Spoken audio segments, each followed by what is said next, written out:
नमस्कार दोस्तों, मेरा नाम है अनुपम मिश्रा और आप सभी लोगों का द टाइम फ्रेम में एक बार फिर से बहुत बहुत स्वागत है।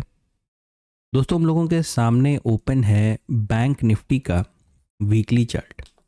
और इस वीकली चार्ट को अगर देखेंगे तो बिल्कुल निफ्टी के ही तर्ज पे। अच्छा, एक चीज़ और बता दूं कि वीडियो के दौरान मैं सिर्फ 2 मिनट के लिए थोड़ा सा निफ्टी के ऊपर भी बात करूंगा, क्योंकि कुछ लोगों को शायद ऐसा कमेंट पढ़ के मुझे लगा कि कुछ लोगों को शायद किसी प्रकार की कोई गलत फहमी हो गई है डायरेक्शन को लेके। ठीक है, तो बस मैं 2 मिनट के लिए थोड़ा सा निफ्टी के ऊपर भी एक क्लैरिफिकेशन देना चाहूँगा। फिलहाल वीकली चार्ट से स्टार्ट करते हैं बैंक निफ्टी के। ठीक है, बिल्कुल निफ्टी के ही तर्ज पे यहाँ पे भी आपको जैसे लग रहा होगा एक हैंगिंग मैन जैसा फॉर्मेशन मार्केट ने करके दिया है। लेकिन फ़र्क क्या है? अगर आप फ़र्क देखेंगे तो बैंक निफ्टी के, अगर आप लेवल को देखेंगे, जरा लेवल को देखें। मैंने चार्ट को बहुत हद तक छोटा, मतलब कोशिश किया कि जितना डाटा है वो सबका सब एक स्क्रीन पे दिखाई दे आपको। ठीक है, अगर आप इसे देखेंगे तो कोई रेजिस्टेंस है ही नहीं बैंक निफ्टी के पास। अगर प्रीवियस लेवल की कोई बात करेंगे, प्रीवियस हिस्से की कोई बात करेंगे, कोई रेजिस्टेंस नहीं है। लेकिन अगर सेम इसी चीज को, बिल्कुल इसी चीज को अगर मैं निफ्टी में लगा दूं, ठीक है, तो यहां पे क्या है ये देखिए। क्लोजिंग को देखिएगा और यहां पे देखिएगा ऑल टाइम हाई को जरा।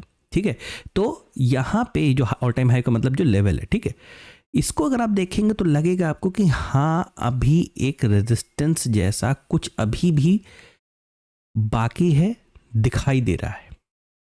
ठीक है, तो ये तो एक हो गई। चलिए कंपैरिजन वाली बात, वापस आ जाते हैं बैंक निफ्टी के ऊपर। ठीक है, और जैसा कि निफ्टी के तर्ज पे बताया गया था कि बिल्कुल वैसा ही कैंडल है और इसे एक बेयरिश कैंडल जैसा माना जाता है ना, बेयरिश कैंडल। लेकिन जैसे मैंने कि पहले भी हम लोगों ने कई बार बात किया है, किसी चीज़ का बेयरिश मतलब उसे क्या कहते हैं, दिखना, और पूरी तरीके से बेयरिश होने की तरफ एक्टिवेट हो जाने में थोड़ा सा फर्क है।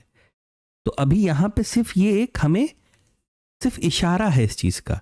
अभी हम अपने ट्रेंड को किसी भी, क्या हमने, आप लोग को पता है मैं बहुत तवज्जो देता हूँ, बहुत अहमियत देता हूँ ट्रेंड जोन या ट्रेंड लाइन को। ठीक है, तो क्या हमने किसी भी प्रकार का कोई लेवल ब्रेक किया है क्या नीचे की तरफ? नहीं किया है। क्या हमने अभी किसी प्रकार का कोई support level, previous support level, क्या हमने ब्रेक किया है? नहीं किया है। ठीक है, तो इतना डरने घबराने वाला कोई सिचुएशन नहीं है एज अ एनालिस्ट। ठीक है, और एज अ ट्रेडर भी। ठीक है, हम लोगों को हर परिस्थिति के लिए तैयार रहना चाहिए। ठीक है ना, ये बात, ये चीज़ मैंने निफ्टी में बोली थी, लेकिन शायद कुछ लोगों ने उसको गलत समझ लिया कि मैं, क्योंकि मैंने कंपैरिजन करके दिखाया था weekly chart to weekly chart पे। ठीक है, तो शायद लोगों को लगा कि मैं यहाँ से ज़्यादा बेयरिश हो रहा हूँ या यहाँ से मैं मार्केट को नीचे की तरफ। साहब, हमारी ना मेरी हैसियत है ना आपकी। ठीक है, हम लोग की हैसियत ही नहीं है कि मार्केट को ऊपर, हम सिर्फ सोच सकते हैं। इस चीज़ को समझने की कोशिश करिएगा। ठीक है ना, इसीलिए मैं हमेशा कहता हूँ फ़र्क होता है एनालिसिस में और स्क्रीन में। आप एनालिसिस चाहे कुछ भी करिए, करेंगे वही जो आपको स्क्रीन दिखा रही होगी। ठीक है, आ जाते हैं इसी बात पे डेली चार्ट पे। बिल्कुल वैसे ही डेली चार्ट पे भी आपको एक प्रॉपर बुलिश, बढ़िया बुलिश सेटअप आपको देखने को मिल रहा है। बढ़िया बुलिश सेटअप आपको देखने को मिल रहा है। अभी मैंने ड्राइंग को क्या कर रखा है ना, हाइड कर रखा है। एक बार इसे ओपन कर देते हैं, ये देखिए। ठीक है, इसको ओपन, मतलब कुछ क्लैरिटी नहीं आ रही होगी। क्लैरिटी इस वजह से नहीं आ रही होगी कि छोटे फ्रेम पे ज़्यादा क्लैरिटी आएगी। ठीक है, इसे हाइड ही कर देता हूँ मैं। क्या बोलते हैं, बैंक निफ्टी के डेली टाइम फ्रेम पे भी हम क्या हैं, हम प्रॉपर तरीके से बुलिश हैं। और अगर एक दूसरी बात कहूँ तो कई बार बैंक निफ्टी के एनालिसिस में मैंने ऑलरेडी बोला हुआ है कि बैंक निफ्टी निफ्टी के तर्ज पे अगर देखा जाए तो ये ज़्यादा बुलिश है, ये ज़्यादा बुलिश है। ठीक है, अगर आप देखोगे तो निफ्टी में अभी भी हम अपने प्रीवियस रेजिस्टेंस के करीब हैं, या यूं कहें उससे थोड़ा सा नीचे हैं। लेकिन बैंक निफ्टी में ऐसा नहीं है वीकली चार्ट पे। ध्यान ध्यान से सुनिएगा, वीकली चार्ट पे। ठीक है, चलिए तो डेली टाइम फ्रेम पे भी बात होगी कि भाई हम बुलिश हैं, लेकिन अब डेली टाइम फ्रेम पे शायद ये ड्राइंग बनी होगी। हाँ, बनी हुई है, ऑलरेडी बनी हुई है। इसे आप चाहें तो थोड़ा सा इसे मार्क करना चाहें तो मार्क कर लीजिए कि जब तक हम 58,900 का ये जो जोन है, मतलब ये वाला, ठीक है, ये मतलब 58,900 और 59,063, ये जो 100-150 पॉइंट का, 100 से लेके जो 150 पॉइंट का ये जो जोन है, जब तक हम इसे ब्रेक नहीं करते नीचे की तरफ, ब्रेक नहीं करते नीचे की तरफ, तब तक हमें बेयरिश होने की ज़रूरत नहीं है। बेयरिश होने की ज़रूरत नहीं है। अगर बेयरिश होना भी हुआ तो उसके दो स्थान मेरे ख्याल से आएंगे। वो क्या होंगे? या तो मार्केट इस लेवल को ब्रेक करे, ठीक है, या तो मार्केट दोबारा यहाँ पे जब अपने ये जो उसने जो एक अभी अभी डेली चार्ट पे जो एक रेजिस्टेंस बना दिया है, यहाँ पे पहुँचने के बाद वो कुछ डिसाइड करे। क्योंकि आप लोग को पता है जो अपना ट्रेडिंग कॉन्सेप्ट है, हम लोग वैसे भी मार्केट को बहुत ज़्यादा इंपॉर्टेंस तब नहीं देते हैं जब हमारा सपोर्ट नीचे हो, रेजिस्टेंस ऊपर हो और हम कहीं बीच में मंडरा रहे हो मतलब बीच में कहीं ट्रेवल कर रहे हो, ठीक है। तो हम चाहेंगे कि मार्केट पहले किसी तरफ आ जाए, जैसे कि हम लोग ने पहले भी डिस्कस किया कि इतनी बड़ी कैंडल पे, देखिए मैं इस चीज़ को समझा रहा था निफ्टी में, लेकिन कुछ लोगों को गलत वहम हो गया, गलत फहमी हो गई, और वो उन लोगों को लगा कि हम थोड़ा सा बेयरिश मोड में जा रहे हैं। नहीं, ऐसा कुछ नहीं है साहब, हम उसी तरफ चलेंगे जिस तरफ डायरेक्शन चलेगा। दूसरी तरफ के तो हम ट्रेड ही छोड़ देते हैं। इसलिए तो कभी कभार किसी दिन हम लोग को ट्रेड मिलते ही नहीं, पूरा 7 घंटा बैठे रहते हैं। ऐसा मत समझिएगा कि पूरी दुनिया नहीं करती, पूरी दुनिया क्या कर रही है हमें उससे कोई लेना देना नहीं। ये हमारा बिजनेस है, ये हमारा कर्म है, ये हमको देखना और समझना है। दुनिया क्या कर रही है हमें इससे क्या लेना देना साहब, ठीक है ना। तो उसे छोड़ दीजिए। तो डेली चार्ट को देखने पे बस इतना पता चल रहा है कि भाई इतनी बड़ी कैंडल के बाद एक उम्मीद होती है, थोड़ी छोटी सी एक उम्मीद होती है कि भाई मुझे कोई इंडिसीजन कैंडल, मतलब छोटा सा इंडिसीजन कैंडल, पॉज कैंडल, जो भी आप इसे कहना चाहें, ये मुझे चाहिए। अब वो चाहे मार्केट मुझे इस एरिया में बनाए, इस एरिया में बनाए या इस एरिया में बनाए, ये मुझे नहीं पता। हम लोग को पहले से ही पता है किसी भी प्रकार की ओपनिंग, चाहे वो गैप अप हो या वो गैप डाउन हो, ये हमारे हाथ में नहीं है। किसी भी सिनेरियो को लेके मार्केट में कोई पॉजिटिव सेंटिमेंट भी हो सकता है, कोई नेगेटिव सेंटिमेंट भी हो सकता है। कितनी बार, और अगर आप लोग को याद नहीं होगा तो मैं आगे याद दिलाता रहूँगा जब जब मेरे सामने वो चीज़ पड़ेगी। हमारा गिफ्ट निफ्टी 100 पॉइंट प्लस होता है, हम खुलते फ्लैट हैं। हमारा गिफ्ट निफ्टी 100 पॉइंट माइनस होता है, हम खुलते गैप अप हैं, ठीक है। तो इस चक्कर में नहीं पड़ना है, पड़ोसी के साथ क्या हो रहा है हमें नहीं फ़र्क पड़ता, हमें अपना घर देखना है भैया पहले, ठीक है। तो सीधे आते हैं अवर्ली टाइम फ्रेम पे। ये देखिए, अब देखिए, आपको ऑटोमेटिक लग रहा होगा कि थोड़ी सी ड्राइंग आपको क्लियर हो रही है, ठीक है।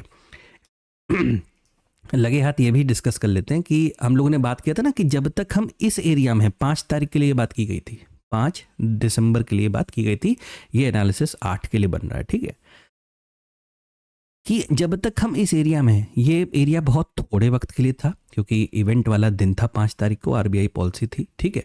और 5 मिनट के फ्रेम पे जब आप देखोगे ना, फ्रेम को बहुत छोटा करोगे जब आप, तो आपको वो चीज़ वहाँ पे नज़र आएगी। कुछ कैंडलें आपने वहाँ पे 1 2 3, मुझे एग्जैक्टली नहीं पता, कुछ वक्त आपने वहाँ पे बिताया था, और यही कहा गया था कि ये हिस्सा एक नो ट्रेडिंग जोन की तरीके से इसे एक्सेप्ट करिएगा, मानिएगा, ठीक है। उसके ऊपर मार्केट जाएगी तो हमें 59,600 और 59,700 इसके दर्शन हमें देखने को मिल सकते हैं, ठीक है। अच्छा, तो ये तो हो गया, ठीक है, ये हो भी गया। अच्छा, अब आगे क्या? आगे यूं, जैसे आप इस हिस्से को समझें, ये जो जोन आपको नजर आ रहा है, मतलब एक ये हिस्सा जहां पे मार्केट रुकी थी और एक ये हिस्सा जहां पे मार्केट रुकी थी, इन दोनों के बीच के हिस्से को अगर हम एक नाम दे दें जोन, ठीक है, ये, और इसी को आगे की तरफ बढ़ा दें, बिल्कुल इसी को पकड़ के आगे की तरफ बढ़ा दें, तो देखिए यहां पे फिर से मार्केट रुकी थी, यानी ये क्या बन गया? ये एक रेजिस्टेंस की तरीके से एक्ट कर रहा है, ठीक है। और ये जो ट्रेंड जोन या ट्रेंड लाइन, ये जो ट्रेंड लाइन उतर रही है ना, आपने इसको भी तो ब्रेक किया है, आपने इसको भी ब्रेक किया है।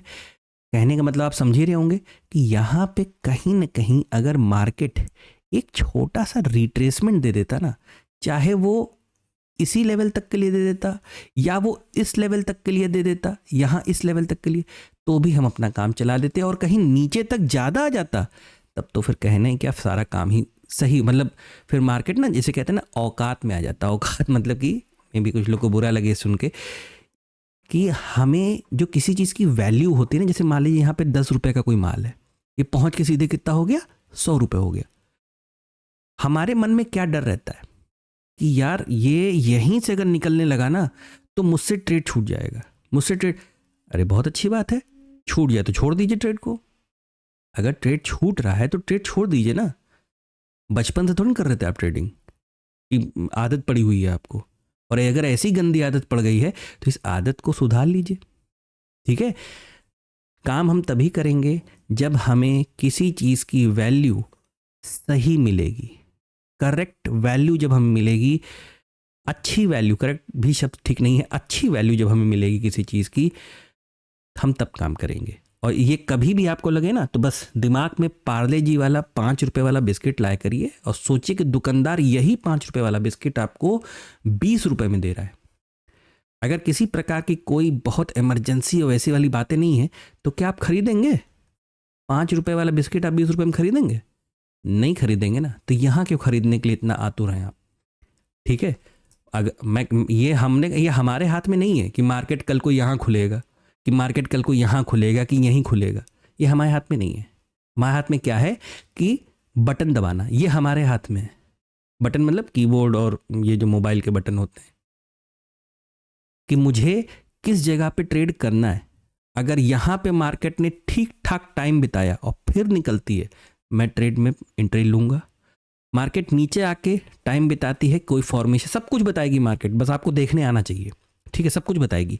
यहाँ पे अगर मार्केट कुछ टाइम बिता कर, मैं ट्रेड लूँगा। अब मार्केट पता लगे यहाँ खुल रही है, बहुत लोग चिल्लाने लेंगे, देखिए हमने कहा था गैप अप होगा। भाई बहुत अच्छी बात है, ठोक लीजिएगा पीठ अपनी कायदे से, लेकिन सिंपल सी चीज़ है, यहाँ पे खरीदा हुआ माल यहाँ पे महंगा था तो यहाँ पे तो बहुत महंगा हो गया। यहाँ पे कोई खरीदेगा? हम तो नहीं खरीदेंगे, बाकी जिसे खरीदना वो खरीदेगा।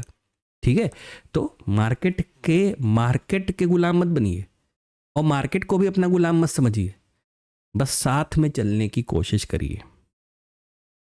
15 मिनट के चार्ट पे सिर्फ इतना एक हिस्सा मैं बनाए दे रहा हूँ जल्दी से, ये वाला। ठीक है, कि ये प्रॉपर मतलब ये जो एरिया आप देख रहे हैं और ये वाला जो घुमाव आपने देखा, ठीक है, और ये वाला, ये आपके लिए अब एक रेजिस्टेंस के तरीके से है। तो अब आगे ये चला गया, इसके ऊपर मार्केट चला गया, तो अब ये किस चीज़ में कन्वर्ट हो चुका है?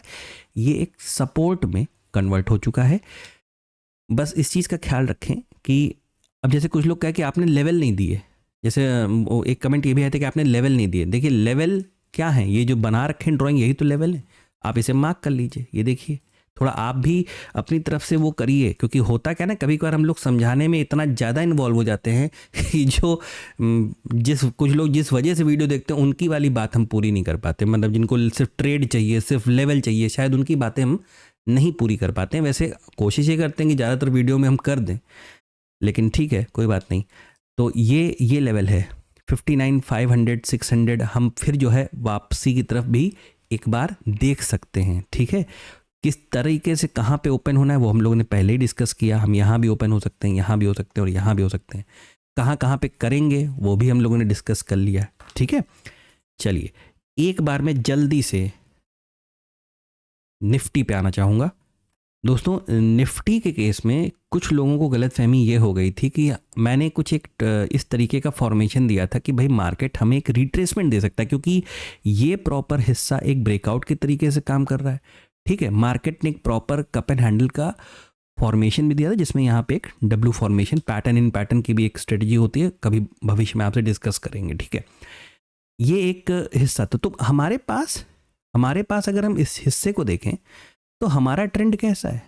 हमारा एक प्रॉपर तरीके से ट्रेंड ऊपर की तरफ चल रहा है। हम बस यहाँ पे हमें एक माइनर रिट्रेसमेंट की ज़रूरत है, हल्के से, क्योंकि ये जो आप हिस्सा देख रहे थे, ये जैसे बैंक निफ्टी में था, बिल्कुल ऑलमोस्ट सेटअप वैसे ही है, बिल्कुल निफ्टी बैंक निफ्टी के सेटअप ऑलमोस्ट वैसे ही है। तो ये जो हिस्सा हमारे लिए एक ट्रेंड जोन या ट्रेंड लाइन का था, और ये जो हिस्सा हमारे लिए एक हॉरिजॉन्टल हमने दोनों को ब्रेक किया, हमने दोनों को ब्रेक किया। इस वजह से एक उम्मीद ये लगा रखी है। और हाँ, ये भी जल्दी से देखिए डेली चार्ट पे, डेली चार्ट पे एक वो बड़ा मिला था हमें, क्या था ये कैंडल। अच्छा, ये जो आप देख रहे हैं ना, ये जो छोटे छोटे आइकन्स बनाए, ये इमोजी मैंने यहाँ से ढूंढे बड़े प्यारे प्यारे से। ये अपनी याददाश्त के लिए, मतलब अपनी प्रैक्टिस के लिए, अगर आप चाहें तो वहाँ से ले सकते हैं, ठीक है। तो ये कैंडल क्या है, ये बड़ा मिला था, जिसकी वजह से अगर हम यहीं से ट्रेड अपना चालू कर देंगे तो शायद हमारे एसएल बड़े हो जाएंगे। लेकिन अगर यहाँ पे एक छोटा पॉज कैंडल या इंडिसीजन कैंडल मिलता तो हमें बहुत आसानी हो जाती, बहुत आसानी हो जाती थोड़ा सा चीज़ों को मैनेज करने के लिए। फ़िलहाल मैंने आप लोगों के लिए यहाँ पे इस जगह पे एक रिट्रेसमेंट का, माफ़ कीजिएगा, रेजिस्टेंस का लेवल बना रखा है 26,200, और नीचे की तरफ जो एक सपोर्ट लेवल है वो है 26,100 और 26,080, ठीक है। ये जो पूरा आप ये जो यहाँ पे रेजिस्टेंस था, वो आगे की तरफ एक सपोर्ट की तरीके से काम कर रहा है। अब फिर वही बात आ जाएगी, अगर मार्केट इसके बीच में कहीं खुलेगा, थोड़ा टाइम बिताएगा और ऊपर निकलेगा तो अच्छी बात है। नीचे खुल के फिर ऊपर जाता है, अच्छी बात है। सीधे यहाँ पे खुलेगा, हम इंतज़ार करेंगे एक वापसी का, ठीक है, और फिर देखेंगे मार्केट का सेंटिमेंट या सिनेरियो कैसा है। अगर ऊपर चला जाता है मार्केट तो शायद, या रहने दीजिए, अच्छी ट्रेंड लाइन बनेगी नहीं, बहुत शार्प आ रही, बहुत ज़्यादा शार्प आ रही है, शायद इसको भी तोड़ के इस तरीके से नीचे आ सकता है। लेकिन फिलहाल ठीक है, अभी एक दिन के लिए हम इंतज़ार कर लेंगे। हमें ज़रूरत है एक इंडिसीजन कैंडल की। डेली चार्ट पे देखते हैं मिलता है कि नहीं। मार्केट हमारे कंट्रोल में नहीं है, हम अपने कंट्रोल में हैं कि हमें कब, कहाँ, क्या, कैसे करना है, ठीक है। धन्यवाद दोस्तों। ये बैंक निफ्टी का एनालिसिस कल के लिए, ठीक है। उसमें थोड़ा सा मैंने, जो लोगों को संदेह था डायरेक्शन को लेके, वो मैंने थोड़ी सी क्लैरिटी देने की कोशिश की है। अपनी तरफ से इतना ही कर सकता हूँ। आशा करता हूँ आपको समझ में आया होगा, अच्छा लगा होगा। दोस्तों, अगर आपको एनालिसिस अच्छा लगे तो please like, subscribe and share my channel. धन्यवाद, नमस्कार।